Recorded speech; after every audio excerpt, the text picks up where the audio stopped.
In this chapter, we focus on the traditional approach to quality and its shortcomings, and we use site monitoring as an example of how a risk-based approach can be more effective. Up until 2016 and revision 2 of the guidance from the International Committee on Harmonisation, Good Clinical Practice, quality was seen as checking data retrospectively to correct errors. So, for example, checking for transcription errors in the electronic data capture system, or EDC, at sites and getting these corrected.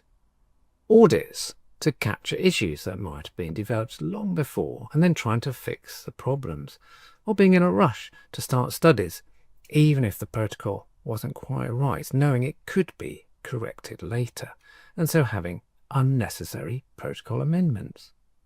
Or waiting till near the end of the study to check the trial master file and realizing lots of documents were missing.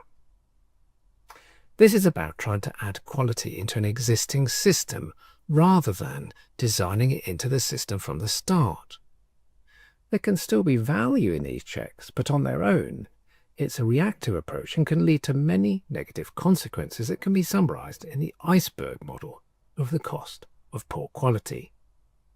It can lead to, for example, delays, frustration for all parties involved, unnecessary emails, retraining, and even warning letters from regulators. Much of the cost of quality being poor from the start are hidden.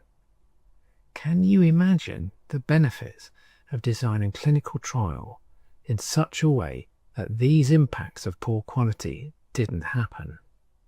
Well, let's take the example of the traditional approach of site monitoring. The traditional approach is for a CRA, or a clinical research associate, to visit an investigative site at a set frequency, such as once every 6 weeks. In addition to checking on dispensation of medication, talking to staff and so on, they'd spend a lot of their time on source data verification, or SDV, and on source data review, or SDR. SDV is where they compare the source documents with what's been entered into EDC for the trial. This is essentially looking for transcription errors. They focus on all the data, regardless of importance. They'd look for any obvious trends in errors and maybe notice if there were similar errors happening at the various sites they were monitoring. Whether they find a trend will depend in part on their level of experience. This approach then is costly, as it doesn't focus resources where it matters by treating all data as equally important. It's slow to detect issues because data accumulates, potentially for months, waiting for the CRA to monitor it on site.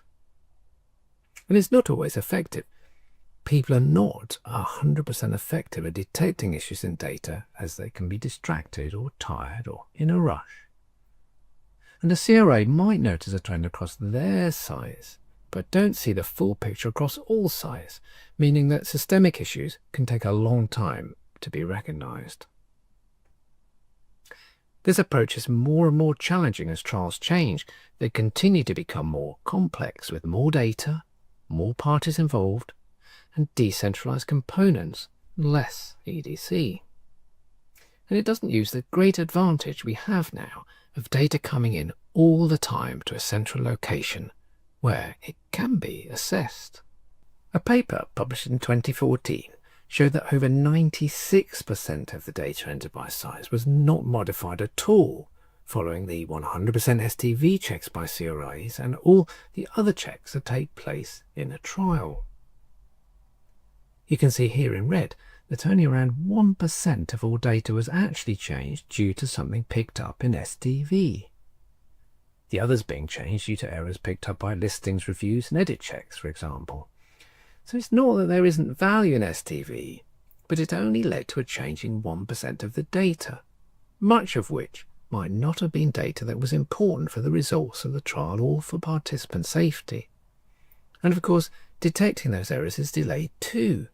It has to wait for the site visit, even though the data is available in the system centrally as soon as it's entered by the site. It's a bit like sifting all the sand on the beach looking for something interesting. Wouldn't it be easier to use a metal detector and then focus efforts when there's a signal of something that might be interesting? Reviewing the accumulating data that's entered or transmitted from EDC, Central Labs Imaging and so on, is termed centralized monitoring, and it's a very useful additional tool to detect issues early. Those who've been in the industry for some time are used to the idea that everything has to be checked, and then checked again. The traditional approach to quality acts as if perfection is possible, but as we see in ICAG 8, perfection in every aspect of an activity is rarely achievable, or can only be achieved by use of resources that are out of proportion to the benefit obtained. So in aiming for perfection, there'll be inordinate resources used, and it isn't really possible to get to that goal anyway. The regulators are telling us that we shouldn't aim for perfection, but rather focus on what really matters. Risk-based site monitoring focuses resources where they're most needed, and so instead of a set frequency of site visits, CRAs visit sites as needed based on the data. Both volume of data and data quality can be triggers to visit. And when they're there, they don't focus on all of the data, but on the critical data, so it's not 100% of data, but a lower amount. Whether visits are needed for each site is partly determined by a central review of site data. If concerning anomalies or trends are picked up, a site call may be needed first and maybe then a visit.